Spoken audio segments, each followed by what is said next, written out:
Bismillahirrahmanirrahim. Assalamu alaikum. Welcome to another episode of Curiosity by our YouTube channel Sabrang Digital. हमारे पास सलमान जावेद साहब हमारे साथ हैं. अस्सलाम वालेकुम सर. वालेकुम अस्सलाम. इमरान भाई, क्या हाल है आपके? अल्हम्दुलिल्लाह. सलमान भाई का तारुफ अगर मैं करवाऊँ तो आप डायरेक्टर हैं पाकिस्तान अफ़गानिस्तान पाक अफ़गान यूथ फोरम के. फिर आप डायरेक्टर हैं साउथ एशिया टाइम्स के.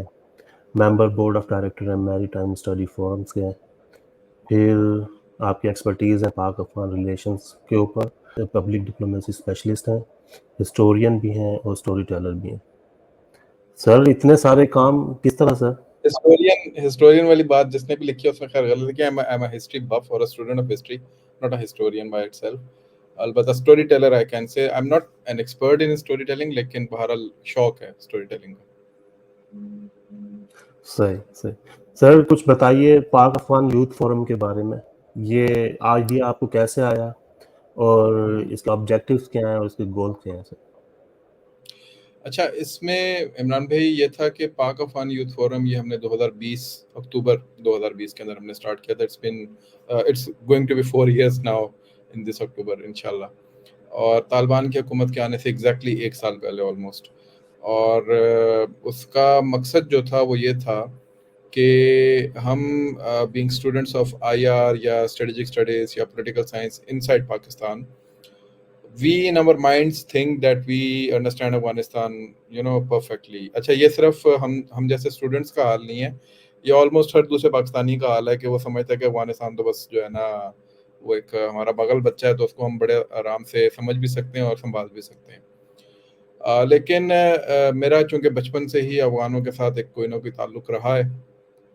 मैं ऑब्वियसली मिड 90s के अंदर जब मैं अपने टीन के अंदर था, बल्कि अर्ली टीन्स में था, व्हेन आई वाज 12-13, तो उस वक्त एक ह्यूज इन्फ्लक्स जो था वो आ चुका था यहाँ पर अफगानिस्तान से पाकिस्तान. और इस्लामाबाद के कुछ जो सेक्टर्स हैं, जो कि मेरा ताल्लुक इस्लामाबाद से है, तो इस्लामाबाद के कुछ सेक्टर्स जो थे मखसूस G9 और G8 और G10, इनके अंदर वो बसना शुरू हो गए थे. और मोस्टली जो रेफ्यूजीज थे वो, आप अगर इन सेक्टर्स में जाते थे तो सिर्फ आपको अफगान्स नजर आते थे. फिर हमारी अपने जो मोहल्ले की मस्जिद थी, उनके जो कारी साहब थे वो मुझसे सिर्फ 3 साल बड़े थे, 3-4 साल, बल्कि 5 साल. कारी हबीबुल्लाह अभी भी अल्लाह हयाती देंगे, बल्कि अभी आपकी रिकॉर्डिंग से पहले ही वो मेरे बेटी को ऑनलाइन कुरानी पढ़ा रहे थे अभी. तो उनसे मैंने कुरान पढ़ा, और फिर मेरी बहन ने पढ़ा, फिर मेरे भाई ने पढ़ा, दोनों छोटे भाइयों ने, और फिर अब मेरे बच्चे भी पढ़ रहे हैं. तो उनसे एक वो, और बदख्शां से उनका ताल्लुक है. तो हबीबुल्लाह के साथ एक दोस्ती, एक वो जो मामला है वो शुरू दिन से रहा, तो उसके साथ भी एक मामला रहा. देन हम वैसे तो पंजाबी माहौल के अंदर पले बड़े हैं, ज़ाहिर है हमारे एंसेस्टर्स पंजाब में बसे हुए थे, लेकिन हमारी जो ब्लड लाइन है, जो एंसेस्ट्री है, that is also from Kunar, Afghanistan. तो कक्के नहीं हम लोग. तो वो एक अगर आप मेरे ट्विटर पे भी जाएं तो मैंने लिखा है बाय ब्लड ज़ई हूँ, बाय बर्थ पंजाबी हूँ और by choice Pakistani, like that. तो वो भी एक है मेरे, बल्कि आप देखेंगे वहाँ पे मेरे पास 2-3 किताबें. मेरे अम्मी के ताया थे, ही वाज अ स्कॉलर, तो उन्होंने हमारी ट्राइब के ऊपर पूरी एक वो किताब लिखी हुई. बड़ी मुश्किलों से मैंने उनकी उसमें से निकाल कर ढूंढ के तो अपने पास वो महफूज की है. तो वो भी एक लीगेसी ज़ाहिर है आपको पता होती है, जब आप रिसर्चर होते हैं तो आपको शौक होता है कि अच्छा यार मैं कहाँ से आया था, मेरा ट्राइब क्या था, वगैरह वगैरह. तो वो ये मुख्तलिफ चीज़ें थी जो कि इकट्ठी हो गई, और Afghanistan became my personal interest in a way. फिर जिहाद वहाँ पे जो 80s का, फिर उसके बाद 90s की सिविल वॉर, फिर राइज ऑफ तालिबान, फिर वॉर ऑन टेरर जब शुरू हुई थी तो मैं 21 साल का था, 2001. And I still remember when वो जो प्लेन्स टकरा रहे थे, तो वो सारा मुझे आज भी याद है. I was in Mobilink at that time, I was an employ of Mobilink, तो जो जैज़ है, तो उसके हॉलवे में मैं खड़ा हुआ था, सामने बड़ी सी स्क्रीन लगी हुई थी और उसके ऊपर वो खबरें चल रही थी और we were looking at it. तो आई स्टिल रिमेंबर, बस मतलब 21 साल का एक बच्चा जो होता है या लड़का जो होता है, उसके दिन में क्या उस वक्त बातें चल रही होंगी, क्या हो रहा है, और फिर उसके बाद दुनिया तब्दील होगी. We know that. फिर पाकिस्तानी जो यंगस्टर हैं, since you are also from Pakistan, you might have also experience that, जो यहाँ पे जो अथल पथल हुआ, जो यहाँ पे एकदम माहौल चेंज हुआ, जो यहाँ पे सारे बातें हुई, तो हम उसका हिस्सा थे. We have lived that history. और इन अ वे मैं ना सिर्फ रिसर्चर वाले एंड से, बल्कि वैसे भी डायरेक्टली और इनडायरेक्टली भी मेरा कोई ना कोई ताल्लुक अफगानिस्तान की उस हवाले से भी रहा है, तो वो भी मुझे इम्पैक्ट करता रहा. Cutting the long story short, तो जब 2015-16 के अंदर 2007 के अंदर हमने एक प्लेटफॉर्म शुरू किया था, it was a volunteer platform, बिल्कुल उसी तरह जैसे ऑफ द रिकॉर्ड अभी आप बात कर रहे हैं। तो हम भी कॉर्पोरेट जॉब्स कुछ कर रहे थे, दोस्त कुछ पढ़ रहे थे। तो उस वक्त उस ज़माने में राइज ऑफ टीटीपी शुरू हुआ था, और सुसाइड बम्बारमेंट्स और ये जो भी बलूचिस्तान के हम हालात आजकल देख रहे हैं, एग्जैक्टली इसी तरह के हालात उस वक्त भी शुरू हो गए थे। और कोई भी जरीदा जो पाकिस्तान का है, वो चाहे वो उर्दू का था चाहे अंग्रेज़ी का, वो अच्छी खबर नहीं दे रहा होता था। ऑल्टरनेटिव पॉइंट ऑफ व्यू कोई भी नहीं था, और पाकिस्तान के अंदर सोशल मीडिया भी नहीं था उस ज़माने में, ऑर्किड वॉर्किड था हल्का फुल्का, उसके अलावा कुछ भी नहीं था। तो जी, जी। हमने for the first we were the three entities, one was my bit for change, it was run by a lady, a female from UK, she was also Pakistani, Ayesha नाम था उनका, doctor Ayesha. The other one was Pak alert, वो अहमद कुरैशी थे, वो चलाते थे। And the third one was our PK catch, हम PK catch हमने स्टार्ट किया। तो वो उस पे बहुत सारे लोगों ने हमने वैसे ही स्टार्ट किया कि चलो यार हम अपनी फ्रस्ट्रेशन यहाँ निकालेंगे कुछ, जिस तरह आप अभी कह रहे थे ना कि there should be a thrill in the life. तो हमने कहा यार चलो, हमें कहीं और तो वो देते नहीं है, जगह नहीं देते हमारे कॉलम्स को या हमारे पॉइंट ऑफ व्यू को, तो हम अपना कोई ब्लॉग स्पॉट बना लेते हैं। It got so much attraction from the audience जी सर। कि soon it transform into an institution. तो वो फिर 2011 के अंदर मैं एनडीयू गया, एनडीयू के अंदर फिर मेरा बिल्कुल रुख चेंज हो गया कॉर्पोरेट साइड से टुवर्ड सोशल साइंसेज।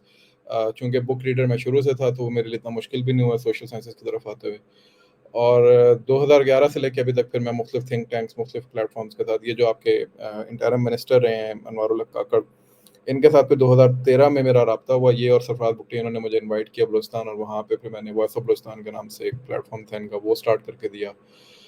2017 तक मैं उनके साथ काम करता रहा। 2017 के बाद फिर मैं मैरीटाइम स्टडी फोरम और अब ये पाक अफगान यूथ फोरम जो है, इसको लेके चल रहे। तो पाक अफगान यूथ फोरम जो है, ये कह लें कि इसकी दाग बेल जो है बहुत अरसा से चल रही थी मेरे दिमाग में, लेकिन इसको मटेरियलाइज जो है वो 2020 में आके किया, जब थोड़ी सी मेच्योरिटी इस हवाले से आ गई कि इसको लेके कैसे चलना है। तो पब्लिक डिप्लोमेसी का एक गैप था बिटवीन पाकिस्तान एंड अफगानिस्तान, यानी जो लोग आपस में एक दूसरे के साथ नहीं मिलते जुलते, इंटरेक्ट करते हैं, ट्रेड करते हैं उनके साथ, वो हमारे पास रहते हैं, क्योंकि 40 लाख लोग बाहर डायस्पोरा में भी, आप लोग हर दूसरे तीसरे दिन उनसे मिलते होंगे।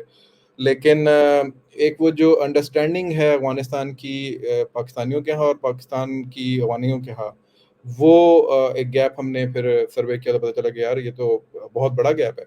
हमारे किसी मीडिया आउटलेट की उनके साथ कोई कोलैबोरेशन नहीं है, हमारे किसी एजुकेशनल इंस्टीट्यूट की उनके किसी एजुकेशनल इंस्टीट्यूट के साथ कोलैबोरेशन नहीं थी, किसी थिंक टैंक की कोलैबोरेशंस नहीं थी। तो ये वो गैप्स थे जो कि हमने आइडेंटिफाई किया, और हमने कहा कि यार इस पे कुछ कम्युनिकेशन कॉरिडोर्स क्रिएट करके then we start working on. तो Pak Afghan youth forum is kind of that project. Hats off to you sir. बिल्कुल, क्योंकि मैं इसमें अगर इस तरह भी इसको एनालाइज करूं, तो पब्लिक डिप्लोमेसी रिलेशनशिप के अंदर हर इंसान ये सोचता है कि कोई इस तरह का काम करना चाहिए जो फाइनेंशियली वायबल भी हो। तो हाँ, जहाँ पर अफगानिस्तान का सोचते हैं, तो उधर तो फिर यही लगता है कि यार बस ये एक चैरिटी काम ही मैं कर रहा हूँ, एक वॉलंटियरशिप ही कर रहा हूँ, और बहुत अच्छा काम है। बहुत आपको जितना भी सराहा जाए और जितनी भी आपकी हौसला अफजाई की जाए कम है।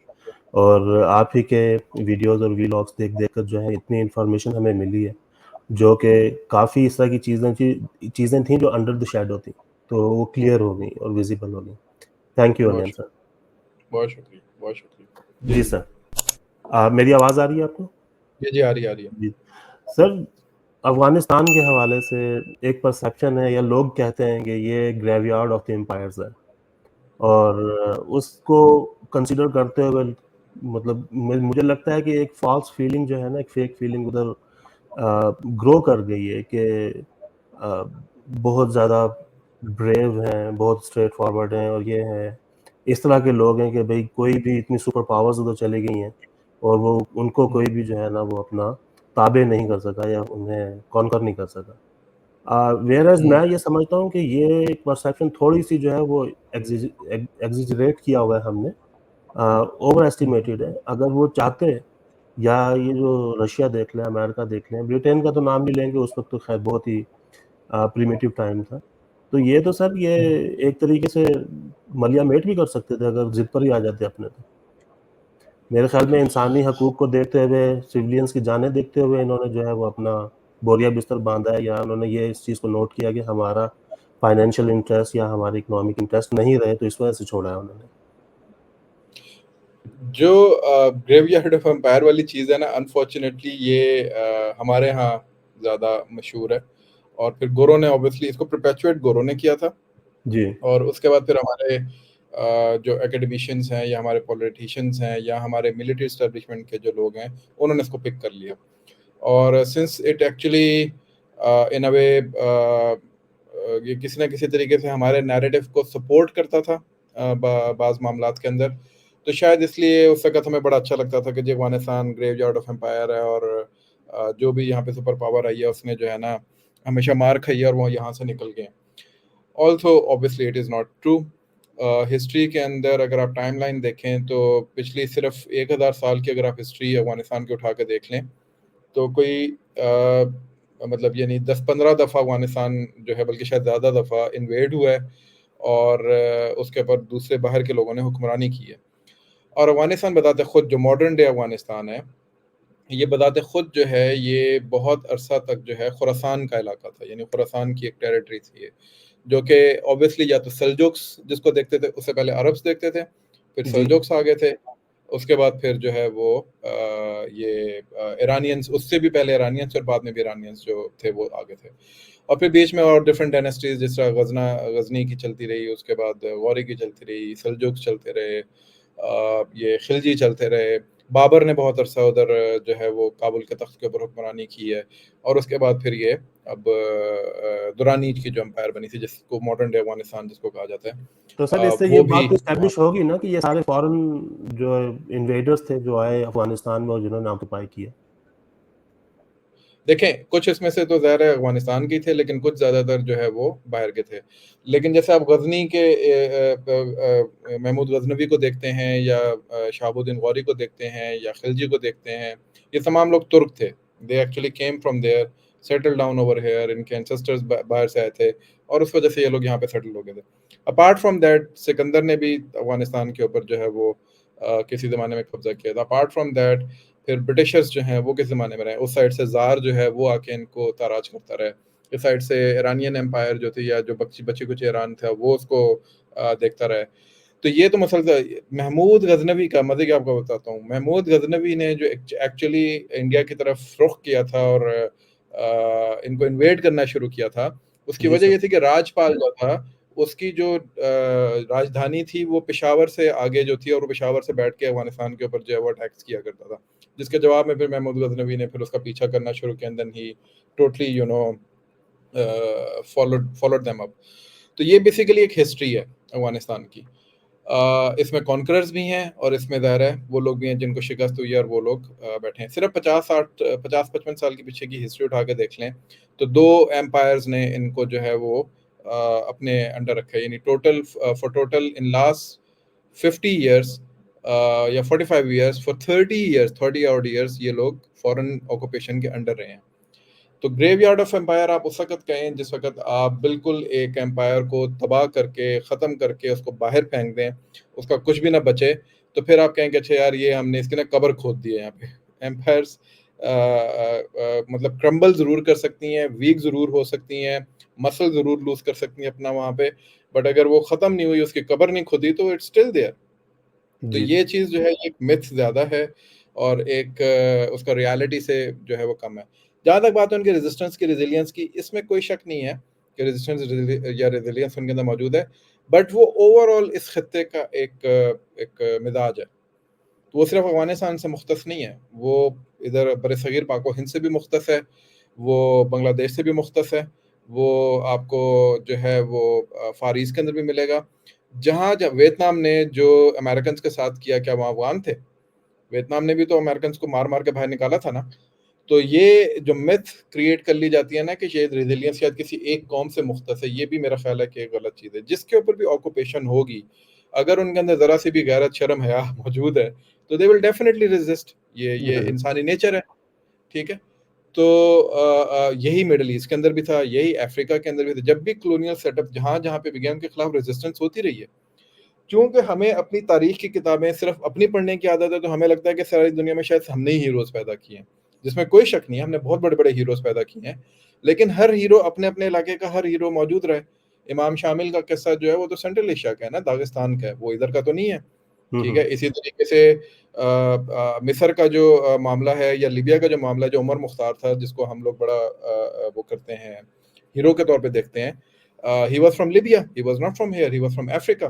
तो इसी तरीके से मुख्तलिफ जगहों के मुख्तलिफ हीरोज रहे। ये मैं अभी सिर्फ इस्लामिक बात करूँ, इसी तरीके से क्रिश्चियनिटी के अंदर रहे, इसी तरीके से दूसरे इलाकों के अंदर रहे, जहाँ जहाँ कॉलोनियल सेटअप्स रहे हैं। सो ये कहना कि ये सिर्फ अफगानिस्तान से रिलेटेड है, this is actually a wrong notion. हाँ, अहमियत क्यों है कि ग्रेट गेम जिसको हम कहते हैं, वो जहाँ 2-3 खत्ते जो पूरी दुनिया के अंदर ग्रेट गेम जहाँ पे खेली जाती है, उनमें से एक मिडल ईस्ट है, एक जो है वो अफ्रीका है, और तीसरा आपका ये साउथ एशिया है। तो इस वजह से अफगानिस्तान जो है उसकी एक अहमियत बन जाती है with regards to the great game elements, और उसके अंदर अफगानिस्तान और पाकिस्तान का जो खत्ता है वो ज़ाहिर है फिर प्रोमिनेंट होकर सामने आता है। तो इसलिए ये मेरा ख्याल है कि अब हमें तारीख के तनाजुर के अंदर इस चीज़ को अब थोड़ा सा ना बस्ट या डिकंस्ट्रक्ट करना शुरू कर देना चाहिए कि graveyard of empire can be anywhere, whosoever will resist against the empire, they will be eternal in the history. ठीक सर, थैंक यू सर। एक इसके अलावा एक क्वेश्चन और भी है। पाकिस्तान की जब एग्जिस्टेंस हुई है, Pakistan came into being, and ये एक नॉर्मल सी परसेप्शन है, और मैंने आपका वीलॉग भी देखा है कि उसके अंदर Afghanistan was the last and the least to accept Pakistan, but after 2 months they accepted it, recognized it. So sir, कहने का मकसद ये है कि इतनी नजरियाती अपोजिशन जो एक कंट्री कर रहा है, तो क्या उस वक्त अफगानिस्तान इकोनॉमिकली, पॉलिटिकली, सोशली काफी स्टेबल था? अच्छा, चूंकि Afghanistan was under a dynastical rule, dynastical mean kingship, वहां पे किंगशिप था उस वक्त, तो रिलेटिवली ऑब्वियसली वो हमसे ज्यादा, यानी जो नया पाकिस्तान था उससे तो ज्यादा स्टेबल थे। उनके बाद अच्छा। अपनी इकोनॉमी थी, अपनी जो भी बची कुची फौज थी एंग्लो सैक्सन वॉर के बाद, एंग्लो अफगान वॉर के बाद, सॉरी, या जो भी उनका एक सेटअप था वज़ीर आज़म का, पार्लियामेंट का, सारा कुछ वो मौजूद था। यानी हमारे जो 60s तक या 70s तक लोग हैं, वो मुझे बताते होते हैं कि लाहौर से वो जाते थे अफगानिस्तान, काबुल सिनेमा देखने। This was a norm. तो ये एक नॉर्मल चीज़ है, यानी वहाँ पे थी ये चीज़ें। लेकिन मैं अगर ये कहूँ कि बहुत डेवलप्ड था Afghanistan, it was not the case. Afghanistan recent history के अंदर पिछले 100-150 साल, 200 साल के अंदर सिर्फ कुछ अर्बन सेंटर्स को पॉप अप कर सका है, यानी अर्बनाइजेशन जो वहाँ पर है वो बहुत स्लो है। तो वो सैचुरेटेड रही है या काबुल में, या थोड़ा बहुत कंदहार के अंदर, या थोड़ा बहुत जलालाबाद नंगरहार की तरफ। तो यहाँ पे आपको थोड़ी बहुत अर्बनाइजेशन मिल जाएगी। बाकी अफगानिस्तान इज मोस्टली अभी तक रूरल ही है, यानी वहाँ पे क्योंकि आबादी भी कम है, लैंड की टेरेन भी बहुत डिफरेंट है, तो वहाँ पे जो अर्बनाइजेशन है वहाँ पे वो थोड़ी सी उन्होंने उसी तरीके से रखी जैसे वहाँ पे चल सकती है। एक तो ये चीज़ है। दूसरा ये कि इसका इकोनॉमिक उससे कोई ताल्लुक नहीं था, इसका नजरियात से ज़्यादा ताल्लुक था। जो किंग था या जो उसके प्राइम मिनिस्टर थे, देवर पश्तून शावनिस्ट, वो पश्तून सब नेशनलिस्ट थे। तो उनके नज़दीक पाकिस्तान जो है वो उसने बेसिकली पश्तून इलाके लेके उनसे उनका हक मारा था। बल्कि पश्तून इलाके नहीं, ऊपर चित्राल से लेके नीचे विंदर तक का जो हमारा साउथ के अंदर साहिल समुंदर के ऊपर जो एक शहर है, ये ऑलमोस्ट 50 से 60% पाकिस्तान बनता है। सर, तो इधर से मेरा एक वो क्वेश्चन और अगर आप ले लें, सॉरी फॉर इंटरप्शन। हिस्ट्री जहाँ तक बताती है, जो मैंने पढ़ा है, सुना है, देखा है, तो उसमें तो कहीं कहीं ये सुनने में आया है कि अफगान प्रिंस या किंग या prime minister, what ever the one he was, इन्होंने खुद रिक्वेस्ट की थी ब्रिटेन को कि भाई आप एक बाउंड्री कमीशन कंफर्म कर लें ताकि हमें पता लग जाए आप कहाँ तक है और हम कहाँ तक है। और फिर ब्रिटेन उस पे ने मैं ये आता जो हूँ। है वो लाइन बनाकर उनको कहा था कि भाई अब यही है तुम्हारा काम। उसको तो उस वक्त बिल्कुल, उन्होंने एक्सेप्ट किया था। बिल्कुल। जो अब्दुर्रहमान था, इनका किंग अब्दुर्रहमान था, उसने बेसिकली ये मुआहिदा जो है वो किया था। उसको ये था कि और इन्होंने ग्रेट ही गेम चूंकि रिक्वेस्ट भी उसने की थी, आई थिंक। इन्होंने रिक्वेस्ट की थी। इसने बेसिकली कोई, मेरा ख्याल है कोई, मुझे खत की तादाद मौजूद नहीं है, लेकिन मल्टीपल खतूत लिखे थे उसने ईस्ट इंडिया कंपनी को यहाँ पर, और उसने खुद रिक्वेस्ट की थी कि भाई ये जो तुम्हारी और रूस के जार की जो लड़ाई है ना आपस में, ये तुम लोग हमें आपस में पीसोगे, तो तुम लोग हमारी डिमार्केशन कर दो एटलीस्ट। जी। ठीक है, तो उसने फिर जाके डिमार्केशन, मॉर्टिमर ड्यूरेंट जिसको कहा जाता है, वो गया था और उसने जाके फिर वो डिमार्केशन की थी। He stayed there for like 64 या 63 डेज या 65 दिन। इस पे बल्कि मेरा एक पॉडकास्ट है डॉक्टर लतुर रहमान साहब के साथ, उनकी किताब है रिविजिटिंग ड्यूरेंट लाइन। तो उसको जितने भी अगर आपके ऑडियंस और उनको शौक है तो वो ज़रूर जाके उसको पढ़ें और उसको देखें। Fascinating book. और उसके सर अंदर एक दफा उन्होंने फिर जो है रिपीट कर दीजिएगा बुक का नाम please. Revisiting Durand line, doctor Lutfur Rahman sahab की किताब है। उनके साथ मेरा पॉडकास्ट भी, अगर कोई देखना चाहे तो आप उनको रेफर कर सकते हैं। तो ठीक। उसमें ही समराइज्ड इट, लेकिन उनकी किताब बहुत ज़बरदस्त है। उसमें उन्होंने उस ज़माने के जो मुआहदात हैं और उस ज़माने के जो नक्शे हैं जिनको साइन किया हुआ उन लोगों ने, वो उन्होंने शामिल किए हैं।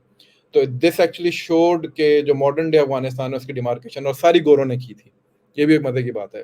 Even on the Russian side, on the मतलब उस वक्त तो सेंट्रल एशिया था, on the Iranian side and also on the Pakistan side जो मॉडर्न डे पाकिस्तान है, ये सारा गोरों ने करके दिया था।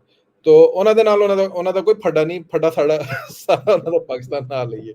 तो वो इट्स मोर लाइक दैट कि उनको पता है कि पाकिस्तान जो है वो थोड़ा सा शायद हॉस्पिटेबल है, शायद थोड़ा सा लेड बैक एटीट्यूड है हमारा, तो हम जरा ना हर एक को अपने ऊपर जो है ना हावी होने देते हैं शायद इनिशियली।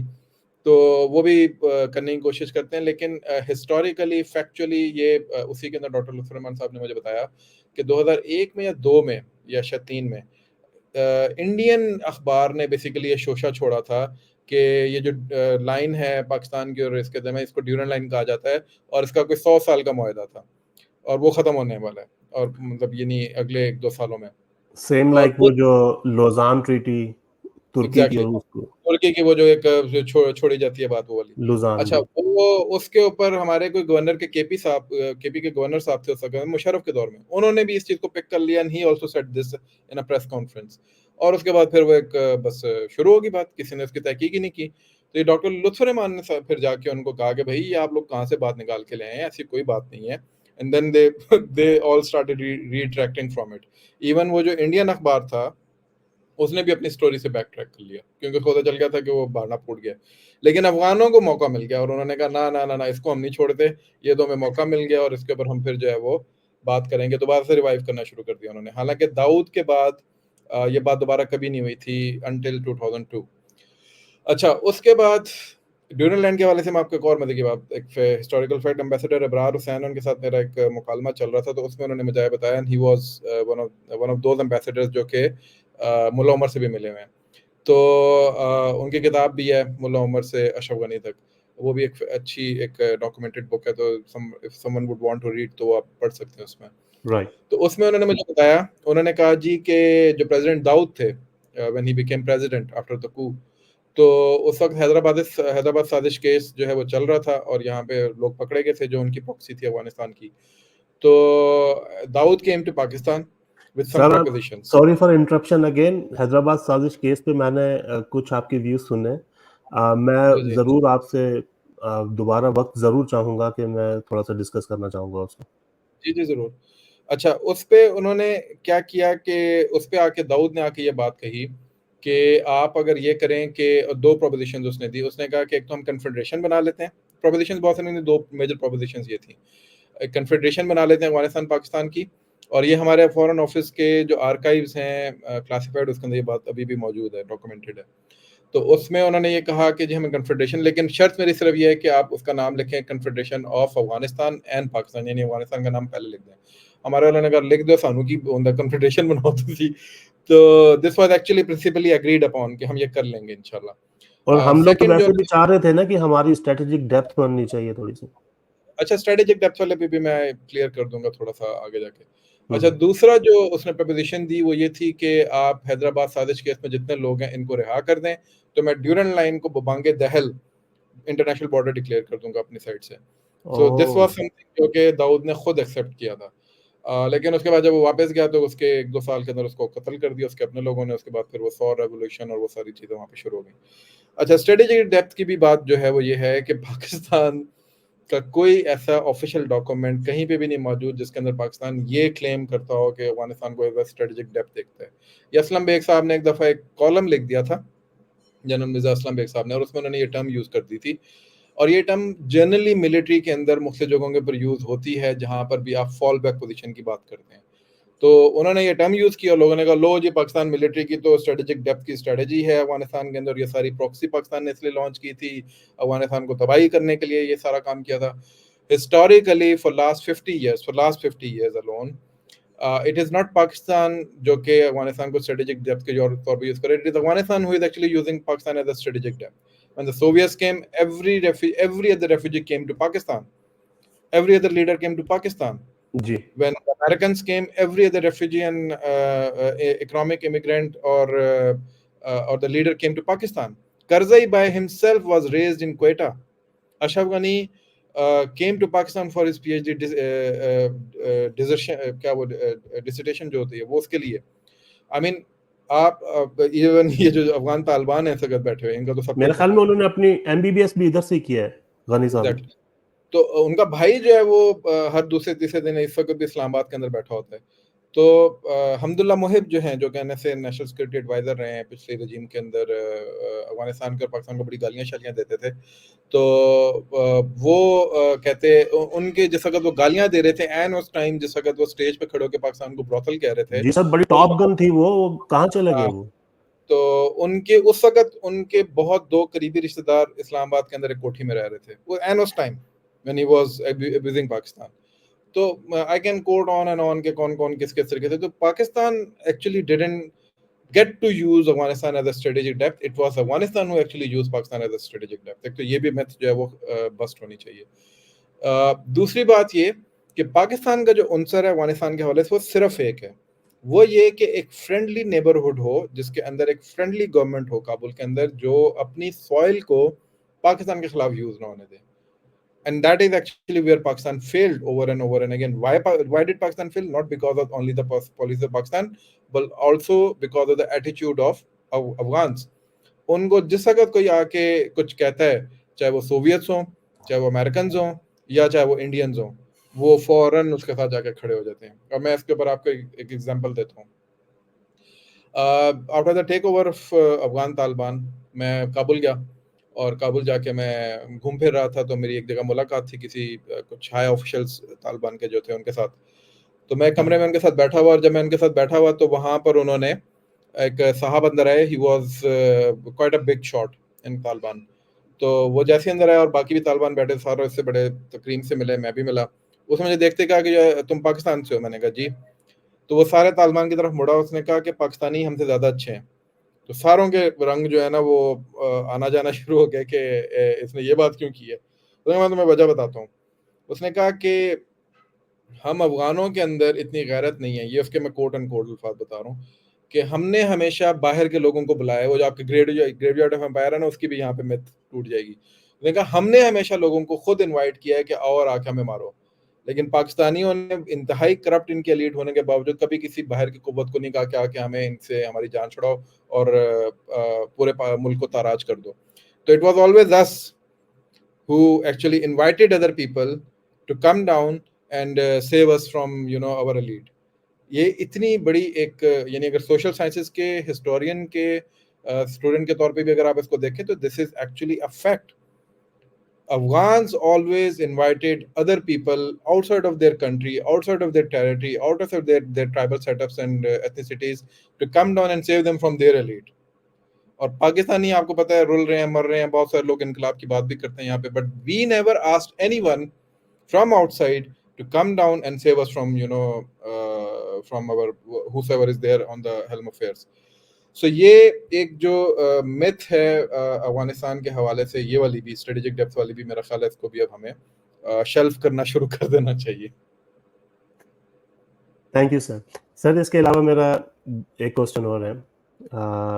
अफगानिस्तान में मतलब डिफरेंट एथनिसिटीज हैं, लाइक जैसा हमारे पाकिस्तान में है, जी ताजिक हैं, उज़्बेक हैं, हज़ारा हैं, पश्तून्स हैं, तुर्क हैं, एक और कौन सा तुर्कमान हैं.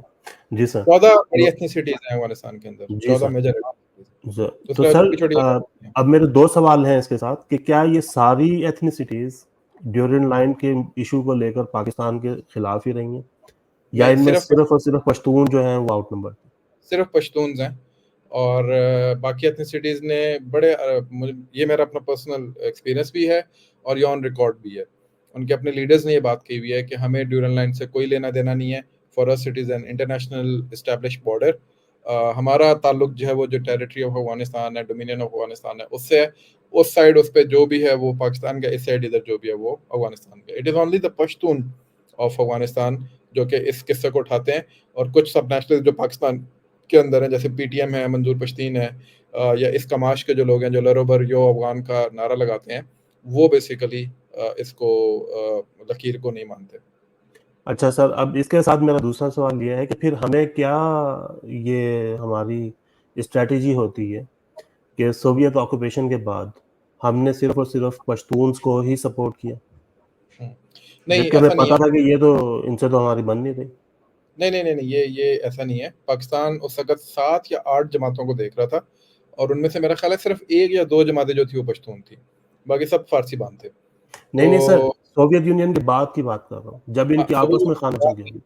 वहां हमने गलती की है, और ये मैंने, मेरा ख्याल है कुछ 1-2 जगह पॉडकास्ट में भी बात की है, कुछ मैंने अपने व्लॉग्स में बात की है कि, और मैं इस पे अभी भी आई एम कन्विंस्ड कि डिस्पाइट ऑफ द फैक्ट कि वो जो उधर के पर्शियन स्पीकिंग लोग हैं उनके ऊपर भी आप बहुत ज़्यादा रिलाई नहीं कर सकते, लेकिन उसके बावजूद बहरहाल आपको हर जगह अपने ताल्लुकात उसी तरीके से बराबर रखने चाहिए थे। आपने किसी एक या दूसरे वॉरलॉर्ड के अंदर ज़्यादा इन्वेस्टमेंट करके बेसिकली अपने हाथ खुद काटे हैं, और at the end of the day आपके पास फिर ऑप्शंस जो है वो ऐसा ऐसा ख़त्म होना शुरू हो गई।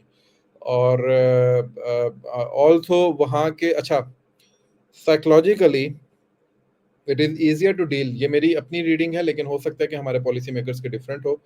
Psychologically it is easier to deal with the Persian या जो द फारसी बान है उनके साथ rather than the Pashtuns, because जो पर्शियन स्पीकिंग है उनके अपनी रिजेंटमेंट्स ज़रूर हैं पाकिस्तान के साथ, लेकिन वो एक दफ़ा रिजेंटमेंट्स टेबल पे रख के बात करके, उनका अपना एक प्राइड है, being Afghan, being Persian speaking, वो सारा कुछ है, उसको उसके साथ होते हुए they will be ready to negotiate with you, they will be ready to form up some formula of working। But जो दूसरी साइड के लोग हैं Pashtun, they are a bit tough, तो उनके अपने ख्यालात हैं, उनके अपने मामलात हैं, वो पाकिस्तान का आधा हिस्सा तो वैसे ही वो समझते हैं कि हमारा है, तो उनके साथ वो जो यूफोरिक एलिमेंट है ना उनके दिमाग का, उसके साथ बात करते इट इज़ क्वाइट हार्ड। उसमें सिर्फ 1-2 बंदों को या एंटिटीज़ को मैं जानता हूँ जो एक्चुअली इन चीज़ों से मुबर्रा हैं, तो लेकिन बाकी मेजॉरिटी जिस भी पश्तून से मैं वहाँ पे मिला हूँ, अनफॉर्चुनेटली बहुत अच्छे लोग हैं। अगेन मैं ये नहीं कह रहा कि पर्सनली वो लोग अच्छे लोग नहीं हैं, पर्सनली मैं जब भी जाता हूँ मुझसे बहुत अच्छे तरीके से मिलते हैं, हॉस्पिटेबल हैं, सारा कुछ है, लेकिन यहाँ पर आके ना उनका एक वो दिमाग जो है ना वो मैं उसको थोड़ा लेमन लैंग्वेज में काम करना छोड़ देता है, और वो घूम जाते हैं। बिल्कुल, हाँ वो बिल्कुल वो गूफ हो जाते हैं कि यार, पर्सनली बीइंग पाकिस्तानी मुस्लिम, मेरे लिए Afghanistan is like a second home. अगर मैं बीइंग अ पाकिस्तानी मुस्लिम, ये मैं अब आपको एक पर्सनल पॉइंट ऑफ व्यू दे रहा हूँ। उसकी वजह क्या है?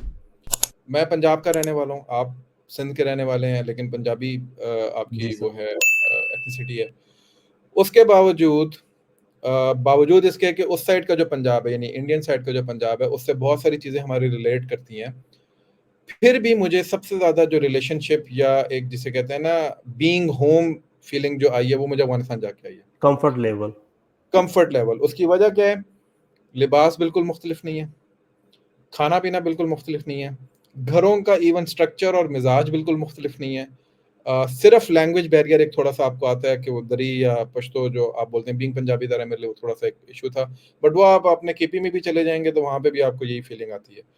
तो मैं कोयटा जब गया और मैं जब काबुल गया तो मुझे ऐसा लगा मैं दोबारा कोयटा आ गया हूँ, राइट। ऑलमोस्ट सिमिलर स्ट्रक्चर, ठीक है। तो इस वजह से ये यानी सिमिलैरिटी जो, यानी ये मुझे सेंट्रल एशिया के ममालिक में जाके नहीं आती, हालांकि उनके साथ भी हमारी बहुत सारी चीज़ें मिलती हैं। मुझे ईरान जाके ये नहीं आती, मुझे इवन अरब ममालिक के अंदर जाके ये सिमिलैरिटी नहीं मिलती, हालांकि अरब ममालिक के अंदर हम बहुत ज़्यादा कंफर्ट के अंदर होते हैं। ये जो सिमिलैरिटी है ये एक्चुअली बड़ी नेचुरल है, लेकिन अनफॉर्चुनेटली अब मैं ये जो बात बताने जा रहा हूँ आपको कि अनफॉर्चुनेटली सिर्फ एक फैक्टर ने ये पूरी सिमिलैरिटीज जितनी भी हैं, हिस्टोरिकल, कल्चरल, रिलीजियस, ट्रेडिशनल, उनको माइनस कर दिया। वो एक फैक्टर, वो है पश्तून सब नेशनलिज्म। जिस दिन ये बुखार पश्तून सब नेशनलिज्म का ख़त्म हो जाएगा, आप देखिएगा कि ये this is every other problem and every other thing will be settle down. ये मेरा पिछले 4 साल का जो मैं अफगानिस्तान को देख रहा हूँ, पढ़ रहा हूँ, ये निचोड़ है। चलें सर, हमारी दुआ है कि ये बुखार जल्द से जल्द उतरे, बल्कि क्योंकि हालात नॉर्मलाइज हों। अच्छा, पब्लिक टू पब्लिक इंटरेक्शन के अंदर एक बिहेवियर की बात कर रहा हूँ। इधर हमें काफ़ी लोग मिलते हैं जिनका ताल्लुक अफगानिस्तान से है, और कीपिंग इन माइंड के we hosted them long time, yes and if they are able to fly out of Afghanistan or Pakistan, so it was because of Pakistan as well. Yes yes. लेकिन इधर आके वो हमें अच्छी नज़रों से देखते नहीं है, ये क्या बात है? अच्छा, ये कुछ कसूर उनका है और कुछ कसूर उनका नहीं है। इसकी वजह क्या है? यहाँ पाकिस्तान की सबसे बड़ी मैं समझता हूँ कि गलती है। Pakistan being a state is not a good story teller. हमारी कहानी हमेशा हाईजैक हो जाती है, क्योंकि हम लेड बैक एटीट्यूड है ना हमारा। तो वो हम कहते हैं अच्छा यार ठीक है यार, कोई मसला नहीं है, वो वाला एटीट्यूड है हमारा। तो हम उसको फिर कौन हाईजैक करेगा? या इंडिया हाईजैक करेगा, या अमेरिकन हाईजैक करेगा, या कोई बाहर का बंदा हाईजैक करेगा। And why would they present you as a good you know person or a good entity? तो यहाँ पे मेरा ख्याल है कि पाकिस्तान को बेसिकली एग्रेसिवली अपनी स्टोरी को परपेचुएट करना चाहिए था इनसाइड अफगानिस्तान। अगेन मैं जो सिमिलैरिटी की आपको बात बता रहा था ना, वो क्यों मुझे बीइंग होम फीलिंग वहाँ पर आई। I could not find a single Afghan inside Afghanistan, although they couldn't speak Urdu, but they could easily understand my Urdu. So मुझे वो वाला लैंग्वेज बैरियर नहीं था, they could understand me। बस वो Yeah, ये है कि आपको बात बताते हैं उनको थोड़ा सा मुझे एक ट्रांसलेटर साथ रखना पड़ता था। ये क्यों था? क्योंकि तुलो अर्ज के अंदर वहां पे या इंडियन मूवीज या पाकिस्तानी ड्रामे देखे जाते हैं, तो उसके right. ऐसे वो, और फिर उनके हर दूसरे अफगान का कोई ना कोई रिश्तेदार पाकिस्तान में रहता है। सो उनका इंटरेक्शन, आना जाना, मिलना, ये नॉर्मल है। तो इतनी इंटरेक्शन होने की वजह से उसके बावजूद we could not present our side of the story to the Afghan new generation. तो ये हमारी गलती है। तो पहली तो ये होगी हमारी गलती। अब उनकी गलती की बात करते हैं। उनकी गलती ये है कि उनका चूंकि एक प्राइड है बीइंग अफगान, जैसे हमारा बीइंग पाकिस्तानी एक प्राइड है। तो हम उस यूफोरिया के अंदर वही ग्रेवयार्ड ऑफ एम्पायर, और हमने तो सोवियत को मार दिया, और हमने तो इसको मार दिया, तो पाकिस्तान किस खेत की मूली है। और इंडियंस ने बहरहाल उनकी एजुकेशन के ऊपर बहुत ज़्यादा मेहनत की है, बहुत ज़्यादा। और मतलब मैं आपको सिर्फ इसकी एग्जांपल इस तरह देता हूँ दो चीज़ों में, कि एजुकेशन सेक्टर में इन करज़ई एंड गनीज रजीम्स, उनके एजुकेशन सेक्टर में स्कूल्स और कॉलेजेस में इंडियन प्रोफेसर्स, टीचर्स और लेडी टीचर्स तक पढ़ा रही थी। इतनी इन्वेस्टमेंट इंडिया ने की है वहाँ पे। हमारे क्या आपने कभी सुना है कि कोई पाकिस्तानी जाके वहाँ पे पढ़ा रहा होगा? कभी भी नहीं नहीं। सर, सेकंड, उनके जितने मीडिया हम हाउसेस लोग तो थे, बल्कि अपने पाकिस्तान के रिमोट एरियाज में नहीं जाना चाहते। नहीं जाते। जो उनके वो थे मीडिया हाउसेस, जितने बड़े बड़े मीडिया हाउसेस थे, सबके अंदर मेजर एंकर्स के साथ, मेजर न्यूज़ ब्यूरोज के साथ वहाँ पे इंडियंस जो हैं वो या कंसल्टेंट के तौर पे बैठे हुए थे या प्रोड्यूसर्स के तौर पे बैठे हुए थे कि जी हमें एम्प्लॉयमेंट करने हैं। लेकिन actually obviously it was a plan by the Indians के उधर हमने बंदे बिठाने, और उसमें अफगान गवर्नमेंट पूरी तरह उनके साथ ऑन बोर्ड थी, और अमेरिकन ज़्यादा उनको सपोर्ट कर रहे थे। तो नैरेटिव भी जो पॉप आउट हो रहा था, वो सारा क्या हो रहा था? Anti anti Pakistan. पाकिस्तान। तालिबान को जब इन्होंने डीथ्रोन किया था 2001 के अंदर अमेरिकन ने, तो उसके बाद जब इंडियन एम्बेसडर वापस गया था काबुल, तो उस जमाने में उसने पूरा जो जेट, वो एक अपना जो लेके जाते हैं एम्बेसडर साहब, वो लेके गए, तो उसमें उसने जो पूरा जेट भरा हुआ था अपने सामान के अलावा, वो इंडियन फिल्मों का था। तो वाह। उसने कहा था I will revive Bollywood culture inside Afghanistan. ये ऑन रिकॉर्ड है। सो ये है वो इन्वेस्टमेंट, वो जो स्टोरी टेलिंग की शुरू में बात हो रही थी ना। जी जी। तो स्टोरी टेलिंग जो है, अगर आप अपनी, अब मैं आपको इसकी एग्जांपल और देता हूँ। एक 80s के अंदर जो पूरा जिहाद है, वो किसने लीड किया? पाकिस्तान ने। जिया was the main orchestrator, General Akhtar Rahman was the main person who actually was dealing with the Afghan Mujahideen. खुद जितने बड़े बड़े अमेरिकन पॉलिसी मेकर हैं, ब्रूस रिडल का मैं अक्सर जिक्र करता होता हूँ, उसको जाके आप देखें, पढ़ें, दे ऑल से कि ये it was Zia's war through and through. उसने हमें इनके करीब नहीं जाने दिया। CIA ये कह रही है, ठीक है। लेकिन हमारे यहाँ क्या मशहूर है? CIA की जंग थी, चार्ली विल्सन वॉर थी, क्योंकि उन्होंने एक हॉलीवुड की मूवी बना दी टॉम हैंक्स के साथ मिलके। तो ये स्टोरी टेलिंग जो होती है, अगर आप अपनी स्टोरी नहीं बताएंगे, at the end of the it will be rewritten in a format जो कि लोग दूसरी चीज पे बिलीव करेंगे। Exactly this is what happened with Afghan generations, और यही हाल हमारे साथ भी हुआ।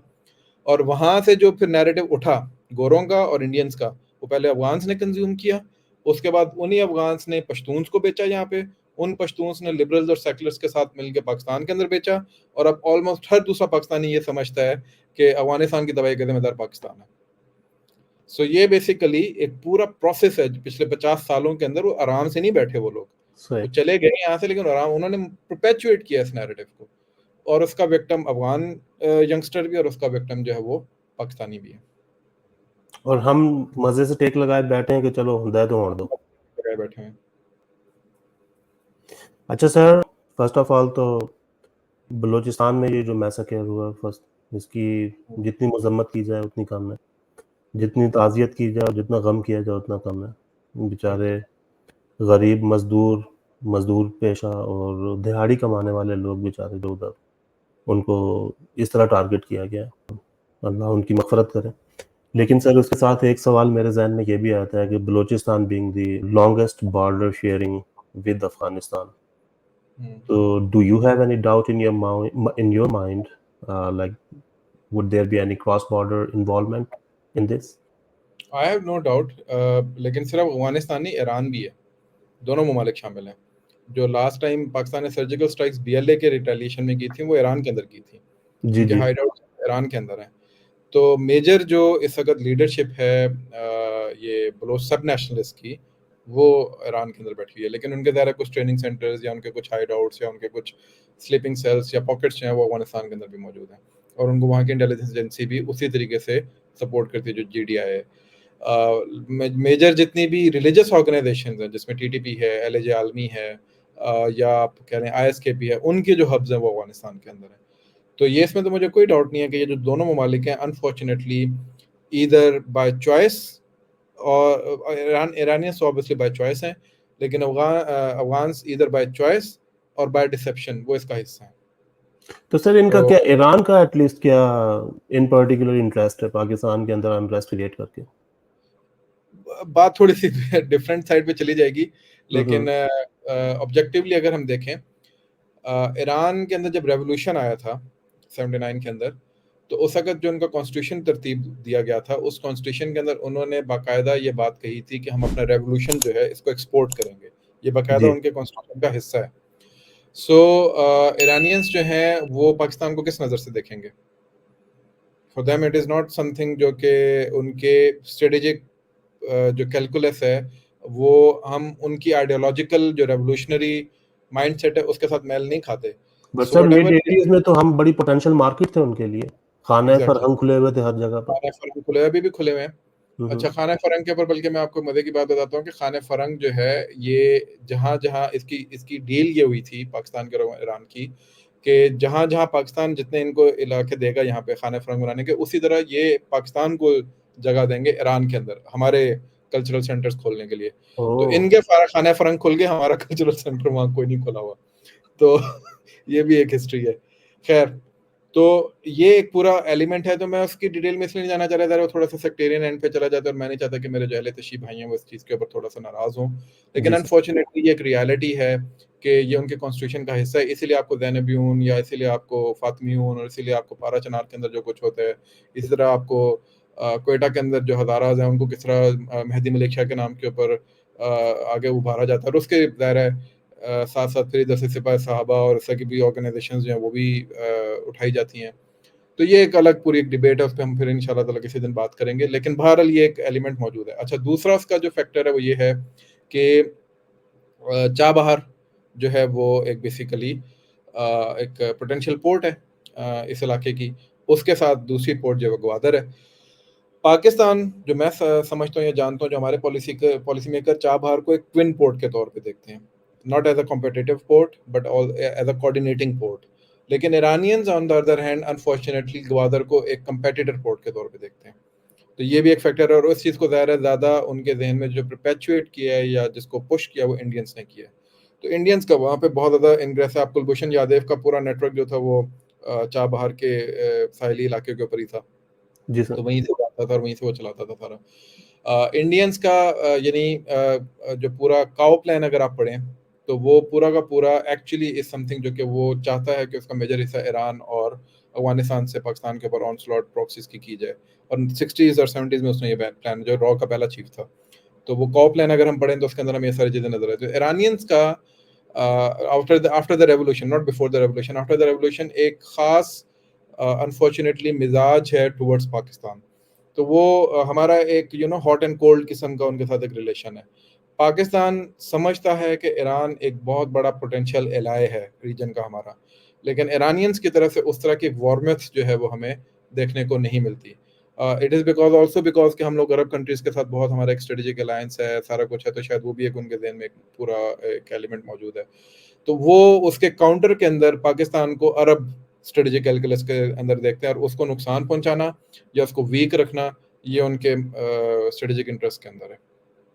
Right, thank you sir. तो आज ये मेरा लास्ट क्वेश्चन है, last but not the least, और इसमें सर सिर्फ और सिर्फ मैं आपसे ये कहूँगा कि if you could shed some light on the formation of BLA, what is BLA, why was it formed, what are their objectives and what are their goals. इसके साथ ये भी ले लें कि अगर कोई इस तरह के रिबेलियंस बन जाते हैं, keeping in mind the example of Myanmar, इनकी कोई विन तो नहीं होता, कहाँ विन कर रहे हैं, तो क्यों अपनी जिंदगियों को और लोगों की जिंदगियों को दाव पर लगाया हुआ है इन्होंने।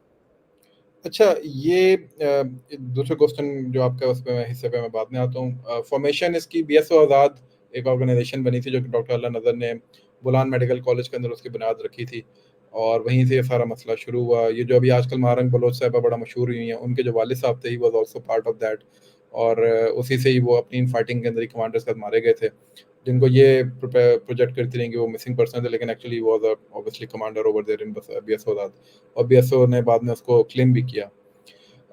उसके बाद फिर बढ़ते बढ़ते मुख्तलिफ ऑफशूट्स निकली, उन ऑफशूट्स में से एक जो है वो ये BLA जो है वो बनी थी।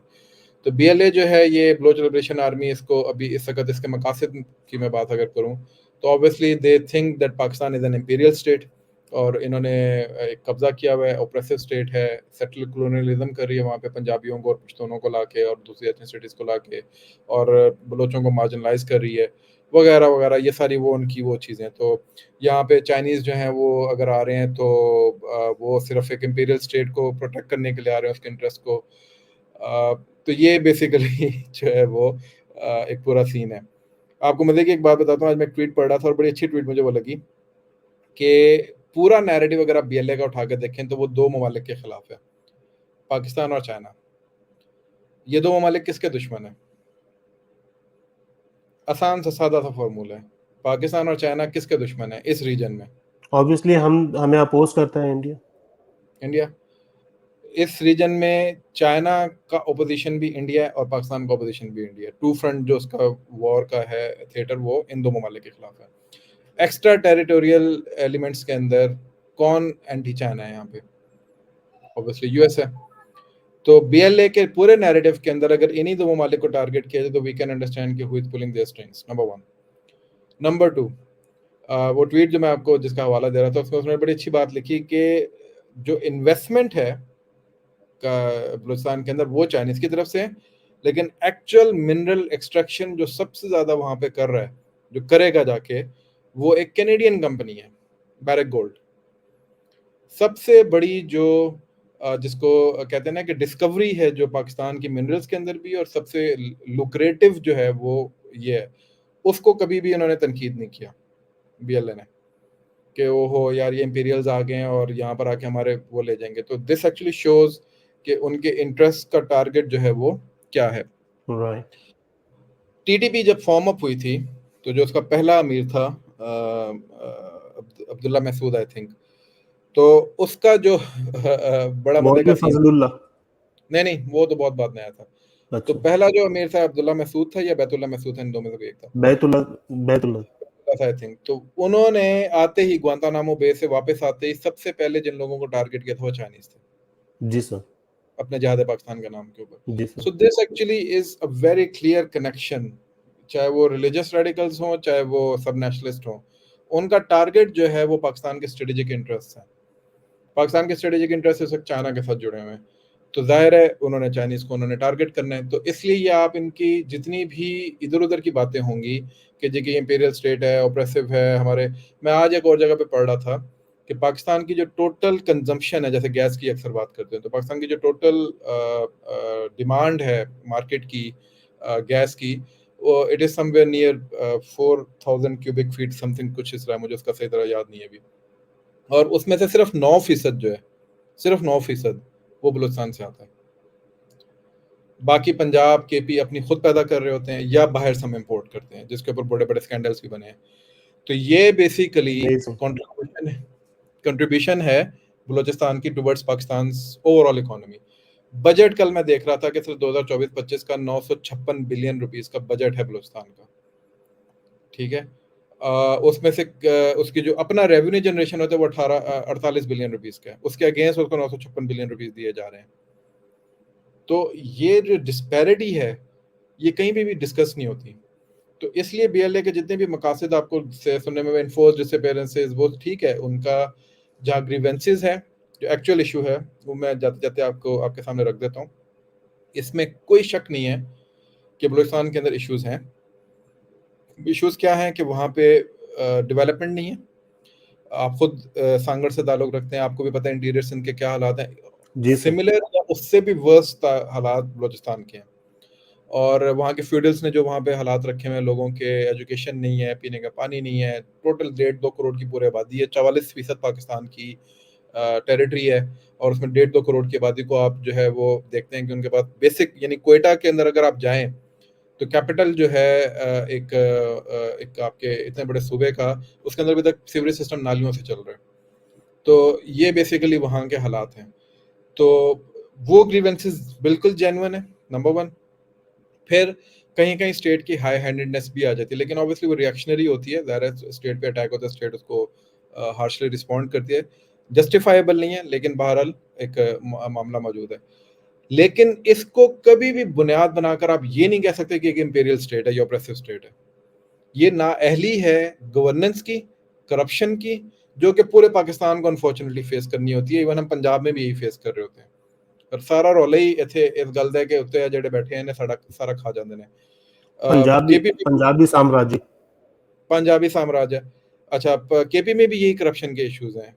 सिंध में तो माशाल्लाह आपको खुद पता है कि वहाँ पे जो लोग विराजमान है वो किस किस्म सर के हमारे पास तो साईं बस साईं है। तो कराची का जो उन्होंने हाल किया है, so it is all over Pakistan. हाँ, बलूचिस्तान में वी एक्सेप्ट कि वहाँ पे थोड़ा ज्यादा है, लेकिन इट डज नॉट मीन कि ये कोई पाकिस्तान की रियासत ने जानबूझ के वहाँ पे किया। वहाँ के जो अपने लोग हैं, जो वहाँ के फ्यूडल्स हैं, जिनको तुम लोग अपना सरदार मानते हो, जिनको तुम सजदे करते हो, जिनके कहने के ऊपर तुम पहाड़ों में जाके सरमचार बन जाते हो, उनसे तुम पूरे नैरेटिव में आपको सरदारों के खिलाफ एक बात नहीं मिलेगी। क्यों भाई? क्योंकि सर वो तो उनकी कबायली अमायदीन है ना, उनको एग्जैक्टली। तो ये जो चीज है, ये है एक्चुअल इशू कि भाई जिन्होंने तुम्हें गरीब रखा, जिन्होंने वहां पे डेवलपमेंट नहीं होने दी, जिन्होंने रियासत पाकिस्तान को ये बेवकूफ बनाए रखा कि आप हमें पैसे दे रहे हैं, हम यहाँ पे डेवलपमेंट कर देंगे, और सारे पैसे खुद खा के अपने मालात तामीर कर लिए बाहर की दुनिया के अंदर, उनको तुम कुछ नहीं कहते। पाकिस्तानी रियासत के ऊपर तुमने वायलेंस शुरू किया हुआ है। तो इस वजह से ये बेसिकली बीएलए का पूरा नैरेटिव जो है, ये जेन्युइन होता ना, जेन्युइन कॉज होता, तो सब इसके साथ खड़े होते हैं। मैं भी इनके साथ खड़ा होता कि हाँ यार ऑपरेशन हो रही है। ये सिर्फ ग्रीवेंसेस को लेके उठते हैं, ये सिर्फ ये कहते हैं कि यार मुझे मेरी यूनिवर्सिटी अच्छी नहीं है, मेरी फैकल्टी अच्छी नहीं है, मुझे जदीद सहूलियात नहीं मिल रही, जिसके ऊपर मैं अक्सर लिखता भी रहता हूँ अपने उसके अंदर, या बोलता भी रहता हूँ। जी सर, या मैंने पढ़ा भी है जी। हेल्थ के ऊपर बात नहीं है। तुर्बत के अंदर मैं गया एक दफा, तो पूरा सबसे बड़ा डिस्ट्रिक्ट है बलूचिस्तान का, तो तुर्बत के अंदर सिर्फ एक गाय नहीं है। Now this is an issue which they should be raising. पूरी कोस्टल लाइन के ऊपर कराची से लेकर ग्वादर तक जो बलूचिस्तान की है, 700 किलोमीटर से ज्यादा की बनती है, एक हॉस्पिटल है और मारा के अंदर, वहां पे भी डॉक्टर्स पूरे नहीं होते। एक पूरे कोस्टल लाइन पे पेट्रोल पंप नहीं है प्रॉपर। ये वो एरिया है जहाँ पे बेसिकली ट्रेड चल रही है अभी, बाकी बलूचिस्तान को तो आप छोड़ ही दें, ठीक है। कोई बलूचिस्तान की ऐसी यूनिवर्सिटी नहीं है जिसको आप नेशनल लेवल पे कह सकेंगे यार ये कोई यूनिवर्सिटी है, जहाँ पे जाके ना उनके बच्चों को उल्टा पंजाब और केपी के यूनिवर्सिटीज और कराची में जाके पढ़ना पड़ता है कोटे के ऊपर, ठीक है। तो ये हैं इश्यूज जो कि हमें रेज करने चाहिए। ये इश्यूज रेज करते हैं, बुनियाद बनाते हैं इन्फोर्स्ड डिसअपीयरेंसेस को, क्योंकि वो एक्चुअली वो लोग हैं जो कि सरमाचार बन चुके होते हैं और गायब हो चुके होते हैं, या उनकी आड़ में कुछ और लोग बेचारे रगड़े जाते हैं। कुछ जेन्युइन केसेस निकल आते हैं, कुछ ऑब्वियसली नोटोरियस केसेस हैं। उसके अलावा ये बलूचिस्तान की कोई बात नहीं करेंगे सर। वैसे बात यह है कि ये जो फॉल्स या रियल डिसअपीयरेंसेस हैं, ये भी तो वैसे इतना कोई सही काम नहीं है ना, they should bring it under the law, you know, they मैंने इसके ऊपर यही बात की है कि जो स्टेट की हाई हैंडेडनेस है, और देखें स्टेट जो नेशन स्टेट्स का पूरा कॉन्सेप्ट है पूरी दुनिया के अंदर, वायलेंस की जो मोनोपोली होती है ना रियासत के अंदर, वो रियासती इदारों के पास, मोनोपोली रियासती इदारों के पास होती है, लेकिन उसके पैरामीटर्स होते हैं, उसका एक लीगल कवर होता है, और उसके फिर उस लीगल कवर में भी पैरामीटर होते हैं कि भाई इस पैरामीटर से आपने क्रॉस नहीं करना, यानी बिला वजह किसी को जाके मार नहीं देना, बिला वजह किसी को उठा के फेंटी नहीं चढ़ा देनी, बगैर किसी कानूनी कार्रवाई के आप किसी को उठा के बंद नहीं कर सकते। तो पैरामीटर्स हैं, वायलेंस का हक है उनके पास, लेकिन उसके भी पैरामीटर्स हैं। उसके मुकाबले में कोई भी वायलेंस करेगा नॉन स्टेट एक्टर, वो टेररिज्म है, वो कहीं भी कानून के दायरे में नहीं आती। जैसे मॉब वायलेंस है, मॉब वायलेंस हमें देखने में जितना मर्जी अच्छा लगता हो, जैसे अभी वो कराची का एक वाकया हुआ जिसमें वो अमीरजादी ने 2 मासूम जानों की वो बलि ले ली अपनी गाड़ी के नीचे। तो गुस्से में कोई भी कह सकता है कि यार इसके साथ भी उधर यही हाल होता ना, इसका तो क्या ही बात थी। लेकिन ऑब्वियसली इंसानी सतह के ऊपर भी और कानूनी सतह के ऊपर भी और अकली और शऊरी सतह के ऊपर भी you can not take law in your hand. लेकिन अगर रियासत उसके ऊपर फेल करती है आपको, तो ऑब्वियसली आपको गुस्सा भी चढ़ता है, आप उसके खिलाफ एजिटेशन भी करते हैं, लेकिन उसको क्रिटिक करते हैं अपने पैरामीटर्स के अंदर रहते हुए। तो जब आप उस पैरामीटर से बाहर निकल के आउटलॉ बनते हैं, फिर रियासत आपको उसी तरीके से डील करेगी। रियासत को तो मौका चाहिए, ठीक है। तो इस चीज़ को मेरा ख्याल है कि इस तनाजुर में, इस फिलोसफी को उस तनाजुर में देखना चाहिए कि ये आजकल सियासी तौर पे भी अगर हम देखें, ये ऑफ द कफ थोड़ी बात हो जाएगी, जैसे पीटीआई के साथ हो रहा है या उससे पहले पीएमएलएन के साथ हो रहा था। तो जब भी पॉलिटिकल डिसिडेंट सामने आता है तो लोगों के ऊपर हाई हैंडेडनेस स्टेट करती है। अच्छा, स्टेट क्या है? वो गवर्नमेंट अपने इदारों के थ्रू करती है, या वो फौज के थ्रू करेगी, या वो आईबी के थ्रू करेगी, या वो एफआईए के थ्रू करेगी, या वो सीआईडी के थ्रू करेगी, कोई ना कोई एजेंसी वो इस्तेमाल करेंगे, लॉ एनफोर्समेंट। अब यहाँ पे पैरामीटर्स हैं उनके भी जो फ्रीडम ऑफ स्पीच को इस्तेमाल कर रहे हैं कि क्रिटिक में और गाली में फ़र्क है, ठीक है। मेरा इमरान भाई से 10,000 इख्तलाफात हो सकते हैं और मैं उनको बड़ी शदीद तनकीद का निशाना बना सकता हूँ। तो मुझे इमरान भाई के सख्त कलर शर्ट का कलर पसंद नहीं आ रहा, तो जो है ना आज उसमें मैं पूरा एक ब्लॉग लिख देता हूँ। That can be done, that is my right. But अगर मैं उसमें ये कहना शुरू कर दूँ, यार इमरान तो शर्ट के अंदर जोकर लग रहा था, यार इमरान तो मरासी लग रहा था, सॉरी टू, मतलब यानी मैं ये अल्फाज यूज़ कर रहा हूँ, तो उसमें आपको कैसा फील होगा? That is provocation then. तो प्रोवोकेशन में और क्रिटिक में फ़र्क होता है। तो वहाँ पे चंगी भली प्रोवोकेशन है। तो इस चीज को बेसिकली हमने देखना होता है कि भाई आपने जब भी रिस्पॉन्ड करना है, कुछ कहना है, क्रिटिक करनी है, तो उसको आपको पूरा हक है कि आप बैंड बजाओ। कनाडा में नहीं क्या होती अपनी हुकूमत पे तनकीद, अमेरिका में नहीं होती, ठीक है। बट लेकिन विद इन जब द वो लॉ, एग्जैक्टली लेकिन वो लोग भी वहां पे भी फ्रीडम स्पीच के उसको वो अगर गलत इस्तेमाल करेंगे तो लॉ हरकत में आता है कि नहीं आता रियासत का? बिल्कुल बिल्कुल आता आता है। कहते हैं आ जाना जरा, आपने ये जो बात की थी फलाने बंदे के बारे में, आए ना जरा जवाब दें इसका, यहाँ कर दो ये हरकत, तो वो कहते हैं कि रियासत हाई हैंडेडनेस दिखा रही है। तो रियासत के पास फिर ऑप्शंस नहीं रहती जब इस तरह की हमारी जैसी रियासत के पास, तो वो फिर इस तरह के मामलात की तरफ चली जाती फिर है, वो अपने तरीके से हैंडल करते हैं तो वो उसको। अपने तरीके से, जो कि गलत है। मैं उसको जस्टिफाई नहीं कर रहा, लेकिन अनफॉर्चुनेटली ये एक हमारे हमारे इलाके की एक हकीकत एक ग्राउंड रियलिटी है। हाँ। सर बहुत शुक्रिया आपका, बहुत शुक्रिया थैंक आपके यू टाइम सर। देने का, और इस वादे के साथ कि आप इंशाल्लाह हमारे साथ इसी तरह बंधे रहेंगे और वक्तन फवक्तन हमें टाइम ज़रूर देंगे, और आई बहुत will make sure that I am not wearing this shirt again. नहीं नहीं, was just an example. You are looking fantastic, जी माशाल्लाह। सर, हार्ड लग रहे हैं माशाल्लाह। बहुत थैंक यू, शुक्रिया सर, थैंक यू, बहुत शुक्रिया। अस्सलाम अस्सलाम वालेकुम। वालेकुम।